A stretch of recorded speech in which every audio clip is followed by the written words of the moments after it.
Oke, jadi kali ini kita mau cari makanan. Makassar lagi hujan-hujan terus tiap hari guys. Kita cari yang enak, mantap, hangat dan pedas-pedas guys. Oke, let's go. Dan kebetulan lagi lewat di Jalan Todopuli Kota Makassar, ini pas di perempatan Jalan Pengayoman sama ke Pasar Todopuli guys. Di samping kanan ini ada penjual sate sama coto Makassar. Satu-satunya di Makassar orang jual sate pakai coto Makassar guys. Jadi langsung aja kita pesan.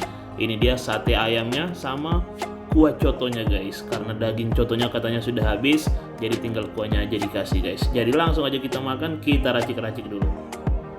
Jadi ini seporsi harganya itu 20.000 aja, sudah pakai nasi, kuah coto sama sate ayamnya yang berisi 9 tusuk dengan potongan daging di satunya itu besar-besar guys.